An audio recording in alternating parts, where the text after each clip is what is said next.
Chapter 11. And the Lord spoke to Moses and Aaron, saying to them, Speak to the people of Israel, saying, These are the living things that you may eat among all the animals that are on the earth. Whatever parts the hoof, and is cloven-footed, and chews the cud among the animals, you may eat. Nevertheless, among those that chew the cud or part the hoof, you shall not eat these. The camel, because it chews the cud, but does not part the hoof, is unclean to you. And the rock badger, because it chews the cud, but does not part the hoof, is unclean to you. And the hare, because it chews the cud, but does not part the hoof, is unclean to you. And the pig, because it parts the hoof and is cloven-footed, but does not chew the cud, is unclean to you. You shall not eat any of their flesh, and you shall not touch their carcasses, they are unclean to you. These you may eat of all that are in the waters. Everything in the waters that has fins and scales, whether in the seas or in the rivers, you may eat. But anything in the seas or the rivers that does not have fins and scales, of the swarming creatures in the waters, and of the living creatures that are in the waters, is detestable to you. You shall regard them as detestable. You shall not eat any of their flesh, and you shall detest their carcasses. Everything in the waters that does not have fins and scales is detestable to you. And these you shall detest among the birds. They shall not be eaten, they are detestable. The eagle, the bearded vulture, the black vulture, the kite, the falcon of any kind, every raven of any kind, the ostrich, the nighthawk, the seagull, the hawk of any kind, the little owl, the cormorant, the short-eared owl, the barn owl, the tawny owl, the carrion vulture, the stork, the heron of any kind, the hoopoe and the bat. All winged insects that go on all fours are detestable to you. Yet among the winged insects that go on all fours you may eat those that have jointed legs above their feet, with which to hop on the ground. Of them you may eat the locust of any kind, the bald locust of any kind, the cricket of any kind, and the grasshopper of any kind. But all other winged insects that have 4 feet are detestable to you. And by these you shall become unclean. Whoever touches their carcass shall be unclean until the evening, and whoever carries any part of their carcass shall wash his clothes and be unclean until the evening. Every animal that parts the hoof, but is not cloven-footed, or does not chew the cud, is unclean to you. Everyone who touches them shall be unclean. And all that walk on their paws among the animals that go on all fours are unclean to you. Whoever touches their carcass shall be unclean until the evening, and he who carries their carcass shall wash his clothes and be unclean until the evening. They are unclean to you.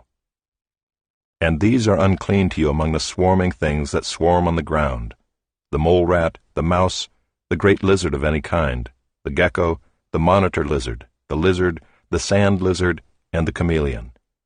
These are unclean to you among all that swarm. Whoever touches them when they are dead shall be unclean until the evening.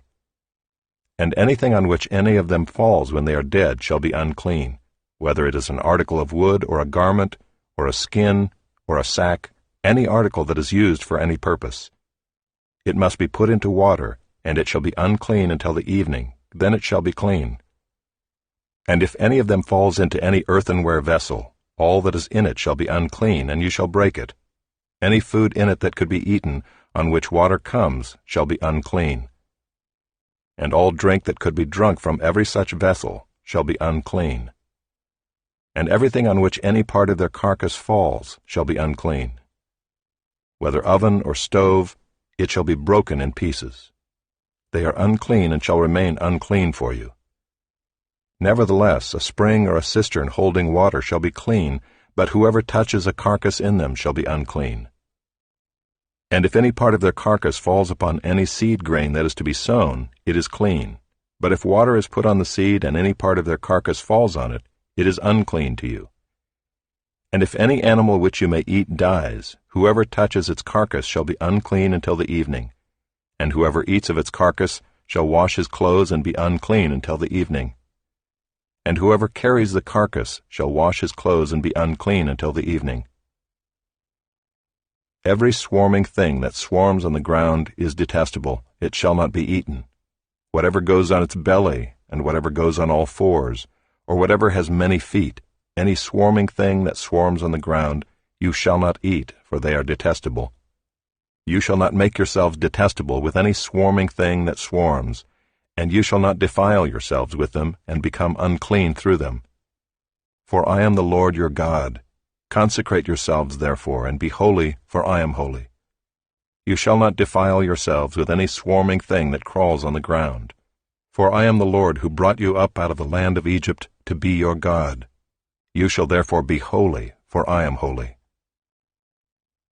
This is the law about beast and bird and every living creature that moves through the waters and every creature that swarms on the ground, to make a distinction between the unclean and the clean, and between the living creature that may be eaten and the living creature that may not be eaten.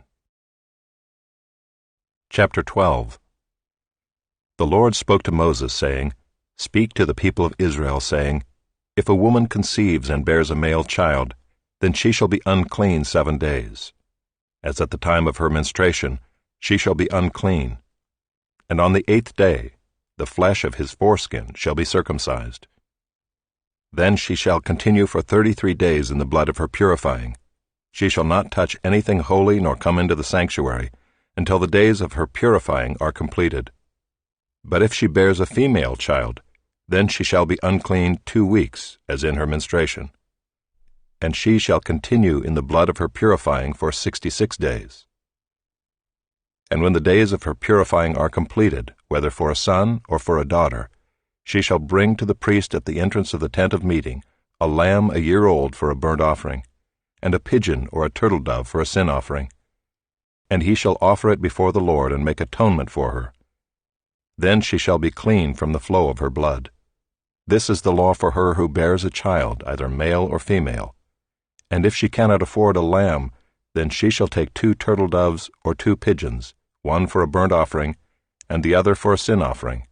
And the priest shall make atonement for her, and she shall be clean.